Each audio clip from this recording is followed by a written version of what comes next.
afternoon. It's rather a windy day, so that's why we've come into the woods to try and find a bit of a less disturbed space. I brought with me a sheaf of letters, and in particular this one from John. He politely refers to me as Mr. John. I'm really lost and scared at this point in my life. I don't know who is telling the truth and who is lying. I'm thinking of things I'm ashamed of, and I don't know how to convince myself that I'm not what I think I am. I really don't want to come back to this life again, but I don't have the strength to dedicate my life to spiritual pursuit. I don't know which path to follow, and I'm afraid of making the wrong choice. I wonder why we deserve all this pain of life.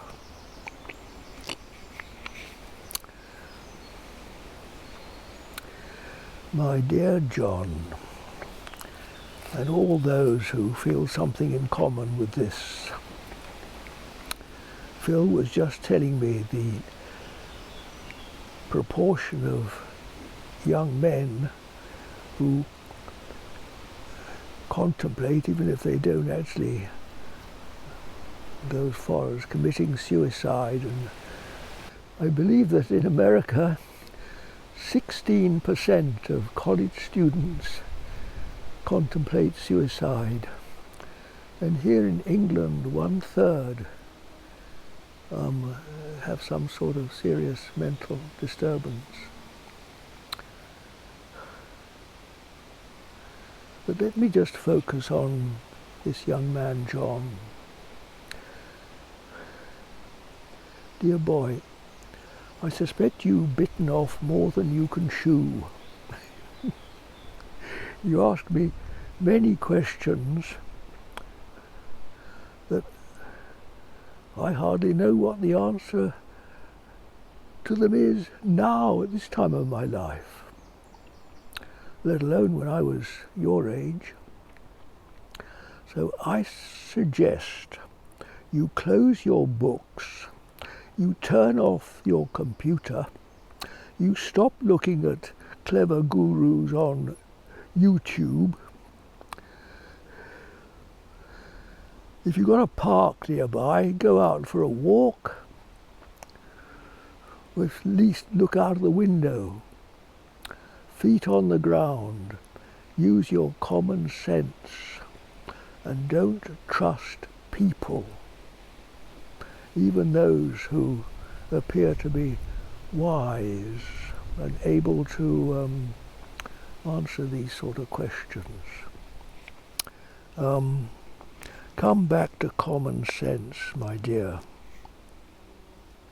Who is telling the truth and who is lying? Well, don't trust anybody. As Jesus tells us, put not your trust in man. I'm thinking of things I'm ashamed of. Well, I've got things I'm ashamed of. Doesn't everybody? How do you convince yourself you're not what I think I am? Well, dear boy, everybody in the world thinks they're what they're thinking. This is the human condition. You live with it for a while. You live with it. I really don't want to come back to this life again. Well, how do you know anything about reincarnation? I don't. So why do you think you should? Making the wrong choice. I'll give you some advice there. If you don't know what to do, don't do anything. And if you don't know what to choose, don't choose. Just stay where you are, feet on the ground. That's all you have to choose. Go up the hill or down. And even that I don't have to decide yet, do I? Because I'm standing here. Never trouble till trouble troubles you. What my old granddad would say to me. I don't have the strength to dedicate my life to spiritual pursuit. Oh, for heaven's sake, my dear, forget about it. What's all this gobbledygook about spiritual pursuits? Use your common sense. Good God, I can't stand that sort of language. It's all so highfalutin and getting into the airy-fairy world of words that nobody knows what they're talking about. Look, dear, come back here. There's nothing more important than this. Look, it's like the whole world are a lot of naughty dogs on a leash. They're all running off in different directions after spiritual pursuits or something, as though there were a lot of rabbits all running around here, there and everywhere. And the poor master saying, come back to heel, come back to heel. Come back. There you are. So I'm going to pull you on this invisible lead, John, if you don't mind. I'm not insulting you, I'm doing it for you because it's the right thing. Just come back, dear. Just come back and stand here with me. Now then, just look. Here now. Now immediately you're at peace, aren't you? And all this spiritual pursuit, forget it, dear. Just be here. I'll tell you something. You can never be closer to God than here and now. It's not a matter of pursuit, it's a matter of keeping your feet on the ground or your bottom on the chair. And finally you ask, why we deserve all this pain of life?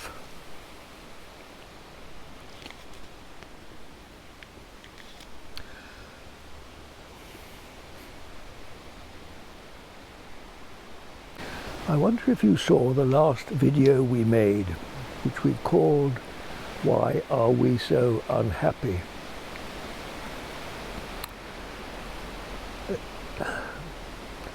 Well, and in that video I referred to thinking as a sort of mental digestive process.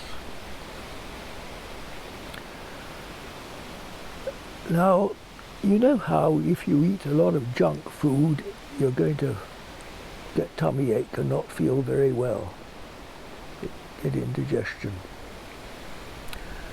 Now, it's much the same with the mental process of thinking. We live in a world full of disturbing news, and much of it is what we might rightly call fake news or junk news that doesn't do us any good. So it's not surprising we get mental digestion, which is uncomfortable. And I suggest that you, John, and a great many other young people are simply picking up the junk news that surrounds us and getting mental indigestion.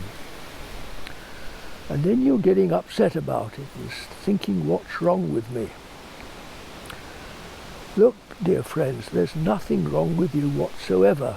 You are just reacting to the world around you. Now, everything is under law, and history teaches us that from time to time the world goes through upheavals of various sorts, and which are rather beyond our ability to analyse, and certainly without the benefit of hindsight it's very difficult to analyse what's happening now. We don't need to, just accept the fact, as we all know, that we're living in disturbing times, and so we pick up mental indigestion. And really all that you're asking me is really just symptoms of that. It's not your fault, it's just your own weather that is reacting to circumstances. So stop worrying about it, don't try to change it. All we've really got to do, as I've demonstrated to you before, and I'll do it again, is this little trick. Just remember this. Here we are. Ow, it's not my tummy this time, it's my head. Hurts. I'm worrying about whether I should be spiritually enlightened or which guru to follow, or this or that. All you've got to do is just this, I see. It's called being aware. Just watch it. I'm in a state, I've got mental indigestion. Now, with a tummy, you can take an anti-acid pill or something. It's not so easy with the mind. But what you can do is just look at it and smile. And know that this is just, it's a sort of fairly robotic reaction to circumstances. It just is the way it is.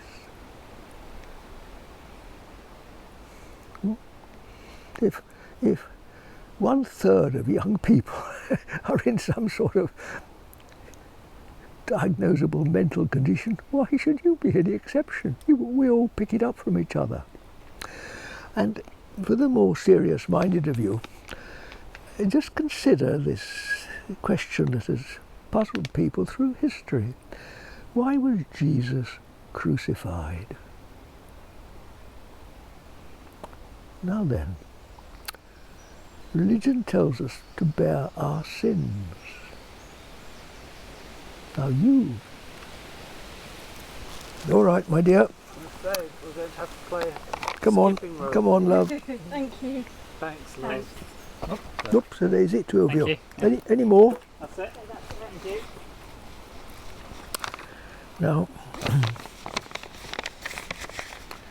Now, whether you realise it or not, we're all of us really mini Christs.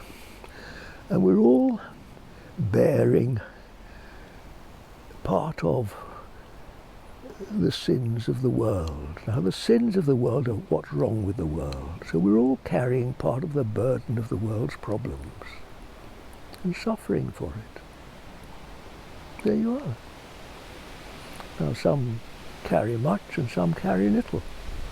With some it takes the form of all sorts of misfortunes in their lives. Others seem to get through fairly lightly, but that's not really our choice. These things are determined by many factors beyond our understanding. But maybe that will help you just to accept the situation and find the freedom which comes from just doing what I've demonstrated, of just seeing it and recognizing it not as something that you've got to be attached to and try to change it. Don't try to change anything, but just see it from a little slightly higher point of view. I've often told you, haven't I, that, and demonstrated that by, you see, the little towns down in the valley there, it's market day actually today, and people are coming back into action after this virus lockdown. That's the hustle, that's the world down there. And we've just come a few hundred feet up the hill, and you see the noise, it's all going on down there, but here, on the sort of above it, we've sort of risen above it. In fact, to make it more sort of vivid, here's John's words typed out on this bit of paper. Here are his problems, you see.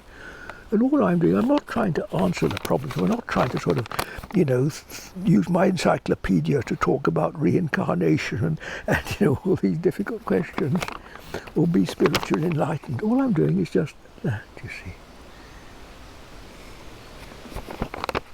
As simple as that. This is what's called common sense. And just to repeat, my golden formula for all the problems of this life. Come back to the present, and the most effective way of doing this, or one of the most effective way of doing this, is simply be sensible. In other words, use your senses to feel your feet on the ground, look around you and listen. And immediately you're taken out of this world of your own mental confusion, and you can look at the lovely sunlight on the plants and creatures around you, or even on the motor cars around you, even if you can't get away from people and the people around you. And Try not to criticise, try not to judge, and least of all judge it yourself. Just listen and look. It's marvellous. You'll discover it's almost miraculous. So simple. Now then,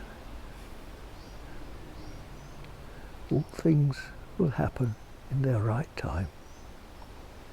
Don't worry. Be present. And then the future will look after itself. Well, I hope that's useful to you. God bless you. Until our next time.